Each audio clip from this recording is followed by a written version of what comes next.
Hello, ladies and gentlemen, and welcome back into another edition of Keytime Sports. Please like, comment, share, subscribe to Keytime Sports right here on YouTube, Key City Sports on Instagram, and the keyonmillions.co. Here is my profile. Here is my media feed. And here is my merchandise. We just rolled out new merchandise as of yesterday. This top row right here is basically what we worked on yesterday, and these shirts right here. So the top two rows are pretty much what we worked on yesterday. That is out to the public, and you can go on millions.co and you can purchase some clothing. But before you do that, you have to create an account first. So, create an account. You go to my profile, go to the merchandise tab, and you can get you a Keys to the Road shirt. Now, the topic at hand today is the Detroit Pistons and the Orlando Magic. Now, I know didn't nobody have this on their bingo card. For the Magic of all teams, the eighth-seeded Magic to be up 3-1 versus the Detroit Pistons. I did not see this coming at all. I didn't. But I go back to what I had said earlier in the season. The Detroit Pistons, I wasn't sold on the Detroit Pistons. I wasn't. I kept saying to myself, I'm like, the best team in the East is the Boston Celtics. And as you all can see, it's reigning supreme right now. Because Boston Celtics, they are handling their business versus the 76ers. Also, 76ers and Boston play tonight. So, obviously, that series is going to end. But back to the Detroit Pistons. This is a team where they really didn't face any adversity in the regular season last season. And once they faced adversity versus the Knicks, they lost. And now they're facing adversity this time in the playoffs this season, and they on the brink of elimination. Down 3-1. And I'm hearing, over the past, I would say 16 hours, I've been hearing that the Detroit Pistons are one of, if not the most overrated one seed in NBA history. I mean, does Detroit fit the bill for that? Because over history, there have been more number one seeds that have fallen flat on their face.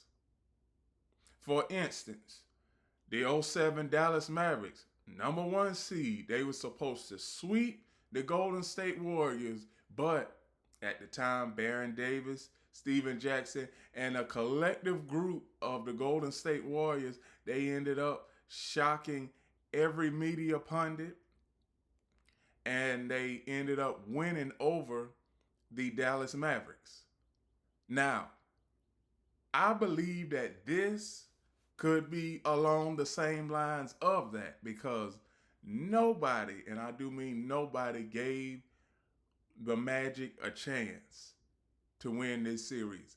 And like I've been saying, game one, the Magic, they won that game off of momentum, because they won versus the Hornets, and they also, they won over the Hornets, and everything was a little bit shaky, because I remember saying that if it's a short-term playoff, if they don't make it to the playoffs, I was saying that Jamal Mosley, head coach of the Magic, will get fired. Now, that still can happen. Because with a win tomorrow night, the Magic, they'll be facing the winner of the Cavaliers-Raptors series. Now, the Magic, they've lost to the Cavaliers in the past in the playoffs. The Magic, they haven't faced the Raptors in the playoffs. Now, the Magic and the Raptors, that would be two young teams facing each other in the Eastern Conference semifinals for a chance to go to the Eastern Conference Finals. Now, and that all depends on, now whoever they play, it all depends on what goes on with the Knicks and the Hawks, because Celtics 76ers is pretty much a foregone conclusion. So back to the Detroit Pistons. The Detroit Pistons, now this is where you earn your stripes. Now if I'm a Detroit Pistons fan right now, I am not focused on winning the next 3 games. I'm focused on winning the next one. I'm focused on game 5. If the Pistons win game 5, they live to fight another day. Then they have to come back to Orlando and try and find a way to win game 6. But do I think the Detroit Pistons can do that? Time will tell. Time will tell, because this is the 3rd youngest team in the NBA right now at an average age of 24. I'm looking on my other screen right now when I look at those statistics. So if you see me all looking over here or looking over there, it's because I'm looking at 2 other screens right now. But back to what I was saying, 3rd youngest team in the NBA, Detroit Pistons. This is only the 3rd time in the past 18 years that they've made the playoffs. So you really haven't been in the playoffs consistently. You have a new head coach. You have one of the youngest teams in the NBA, and you're pretty much, if you're the Pistons, you're still gaining playoff experience. Now, when it comes to the playoffs and teams like this, you gotta strike while the iron is hot. If you're the Detroit Pistons, you don't want to be in a situation where you are kind of like what the Oklahoma City Thunder was with Durant and Westbrook. You don't want to get to the playoffs year after year after year and then all of a sudden lose in the second round or lose in the conference finals or make it to the NBA finals and you lose, and then all of a sudden the next year it's like, okay, we're going to bring back the same team, the same 2 players, and then try and get back, because it's going to be much harder. I keep on telling people that the defending champion, it's already hard enough for the defending champion to get back. But the runner-up is twice as hard for the runner-up to get back. So Detroit Pistons is gut check time. It's gut check time. We're getting down to the nitty-gritty to where you have to win, and it is no gray areas. So if I'm the Pistons right now, the mindset should be, let's win game 5. Just win game 5, and then we can talk about what we're going to do for game 6. But as of last night, the efficiency, I mean, nobody lit it up from 3 last night. And when it comes to offensive rebounds, defensively, the Pistons, they edged out the Magic. Offensive rebounds, the Magic edged out the Pistons. When we get to fast break points, not too many fast break points as you can tell by the score, 13-11. Points in the paint plus 10 for the Detroit Pistons. I believe if the Detroit Pistons would have won this game last night, they would win the series, because one thing that I can say is I can see this happening. I could see Detroit winning game 5, but Orlando winning game 6. And And one thing about that is the Magic, they have the home court advantage. So obviously everything is in their favor now. They are in the driver's seat. I was talking to an Orlando Magic fan last night who watches my show on a daily basis.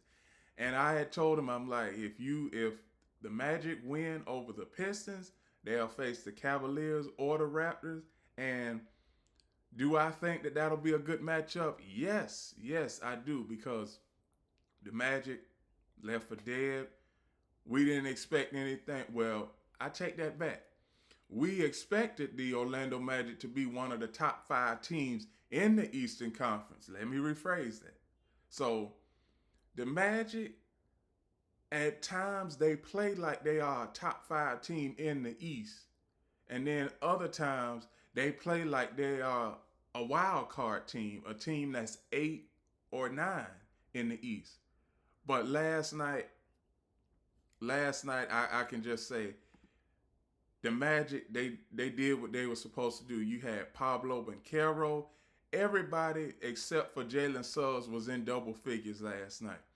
Pablo Banchero, he had 18. Franz Wagner, 19. Wendell Carter Jr., 12. Desmond Bane, he had one of his vintage moments from the Memphis Grizzlies where he scored 22 points. He's obviously a defensive specialist, but it's all about what the Detroit Pistons can do now. Because starting out, the Detroit Pistons, they had the advantage, but as you all can see right here, Orlando, they had the majority, they led this game the majority of the time. Because as you can see, every highlight, even once you get to the last 5 minutes, a lead. And obviously, Detroit, they need more scores outside of Cade Cunningham. Because Cade Cunningham, he has shooting slumps from time to time. Now, he didn't have a shooting slump last night, but that guy right there, Jalen Duren, he shrunk. He didn't have the type of game that we were expecting a second or a third option to have. As you all can see, Jalen Duren, he only had 12 points in 31 minutes. That is not going to cut it. Now, one thing that I can say, and this is going to be it for the Pistons Magic. The Magic, they are about to do something that only 12 other NBA teams have done. When it comes to upsetting a number 1 seed. Now, I showed y'all yesterday teams that have came back from 3-1. This series is at a 3-1 deficit.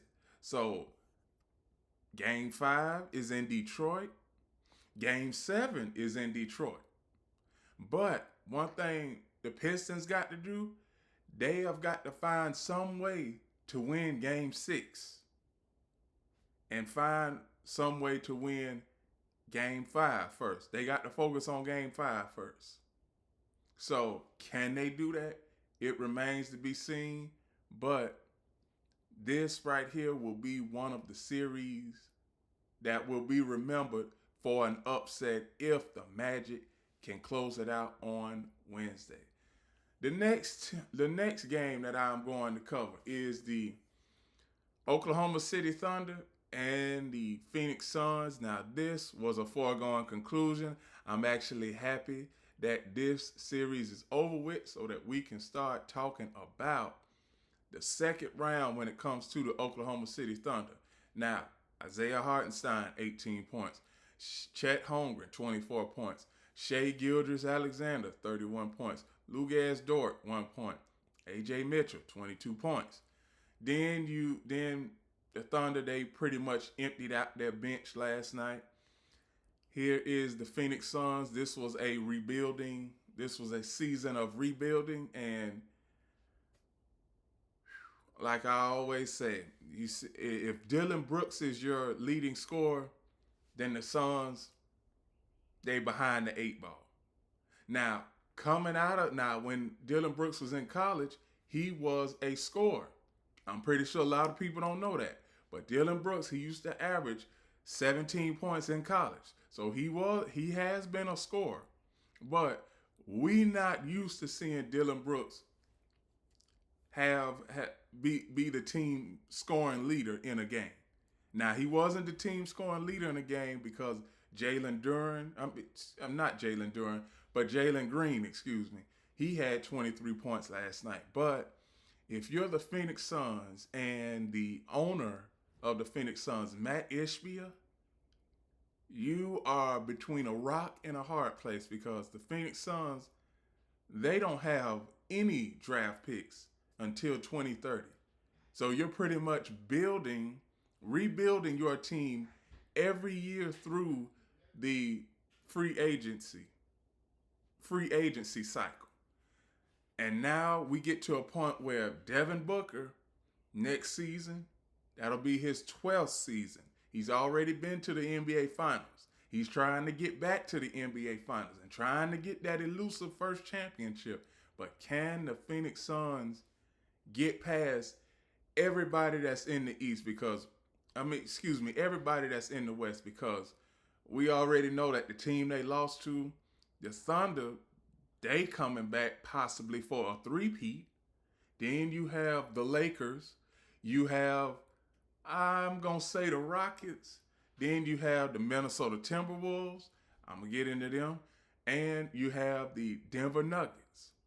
So the Phoenix Suns, it's going to be, the next few years, the Phoenix Suns are going to be average to below average. That's all I see. And with the Thunder, what can I say about the Thunder? The Thunder is one team where it's inevitable, where we could see them in the NBA Finals.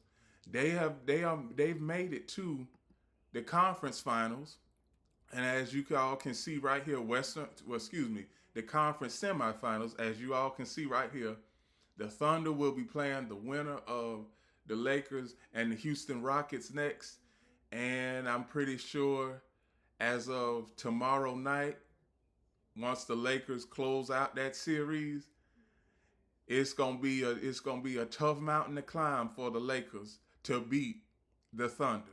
I'm just going ahead and say that. Now, one thing that I can say, getting back to the Thunder, we all know that there is one guy called Jalen Williams. He is injured, but he will be back in another week and a half reportedly. But I think that the Thunder, they are going to be able to handle business, and they have been able to handle business without some of their best players throughout the season. So the Thunder, they not going to miss a beat at all. They are not.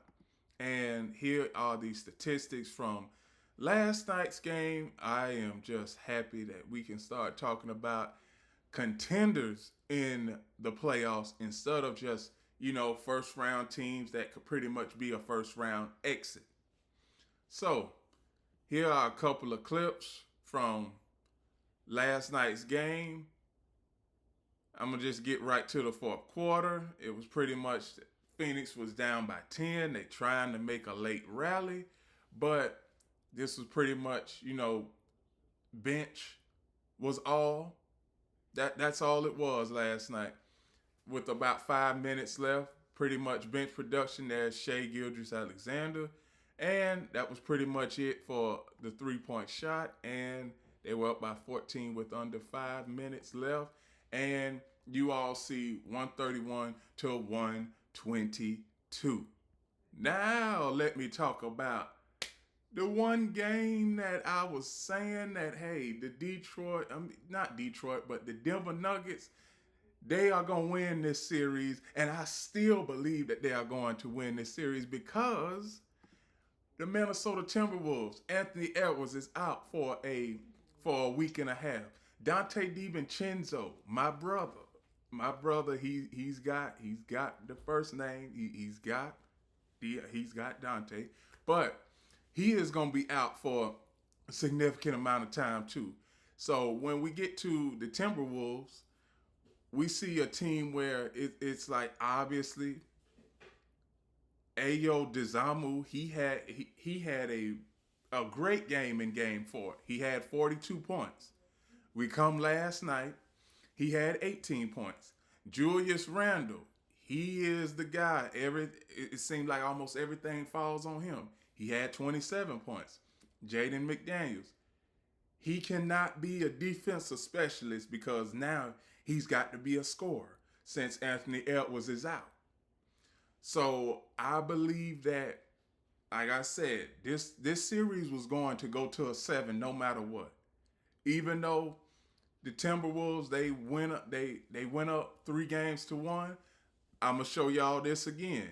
Teams that have came back from a 3-1 deficit in NBA history, there have been 13 teams that have came back from a 3-1 deficit. Is the Denver Nuggets about to be the 14th? Maybe, maybe not. But Game 6 is back in Minnesota. And they play Game 6. They play Game 6 Thursday night. Thursday night, they play Game 6 in Minnesota.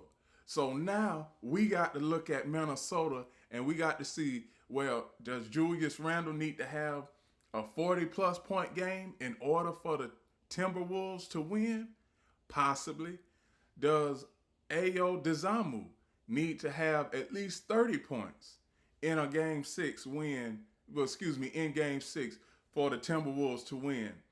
Possibly, but you're not gonna get much from a player like Ayo Dizamu on a nightly basis.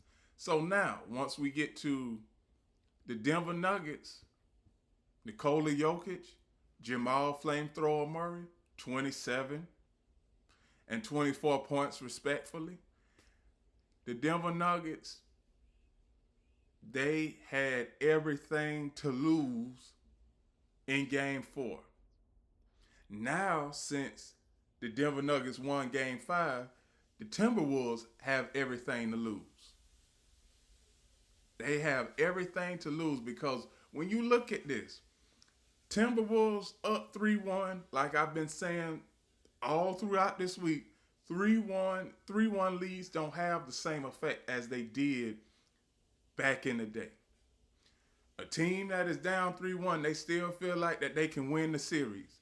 That's why I say it's important to shut the door and close the door when you have a chance. Eliminate the team as fast as possible, as soon as possible. Now, I would not be surprised if the Denver Nuggets bench production for Game 6 plays out of their mind, and then you're coming back home for Game 7 in Denver. We already know how the Minnesota Timberwolves played in Game 2 in Denver. They've already won in Denver, so they're confident that they can win a Game 7 in Denver. But it's all about, at the end of the day, when it comes to a Game 7, y'all, they just need to throw out schematics and, plays, because after you get to a Game 7, what else can you do? What other plays can you formulate and create for them for your opponent? Because your opponent already knows what you are going to do. They already know your strengths and your weaknesses. It's just a matter of stopping your opponent on a consistent basis in a Game 7. That is exactly how I see it, and I'm pretty sure that is how a lot of fans see it too. From a journalistic lens, that's what it has been. Because in the first 6 games, what are you going to change up in Game 7 that I haven't already seen in the first 6 games? Nothing. You're not going to change nothing, because what you've done the previous 6 games, that's what is going to make you win in Game 7. But all in all, This has been a very, very entertaining series. Game 6 is Thursday night. And let's see what is going to happen with the Timberwolves and the Nuggets. And I'm going to get to, first off, tonight, since I've already talked about some of tonight's games, I'm going to just go ahead and say Philadelphia and Boston. Boston, go ahead and just close this series out. Atlanta and New York, Game 5. Teams that win Game 5 goes on to win the series 82% of the time. And Portland and San Antonio, it's Game 5. Go on ahead and close out the series. And if the Spurs close out the series tonight, the Spurs would be awaiting the winner of the Denver Nuggets and the Minnesota Timberwolves. So, whoever plays in Western Conference semifinals will be waiting on the Spurs. They will be. The Nuggets or the Timberwolves are going to be waiting on the Spurs, because I don't see any way where the Trailblazers can come back. I don't. Now, all in all, the bracket is pretty much here. I'm going to let everybody look at the bracket for another 10 seconds. And then that is it for this particular segment. These were Game 5s of the NBA playoff, of the current NBA playoff bracket. And please like, comment, share, subscribe to Keytime Sports right here on YouTube. Key City Sports on Instagram, and the key on millions.co. Here is my profile. Here is my merchandise. We just rolled out new merchandise yesterday, a part of our brand new logo. And here is my media feed. And here is all of my different clips, sound bites, and segments. I just did 3 clips and sound bites when it comes to Victor Wembanyama, Nick Nurse, and 3-1 comeback. So make sure you go and check those out on millions.co. And remember, everybody, one last thing. The key is always on time.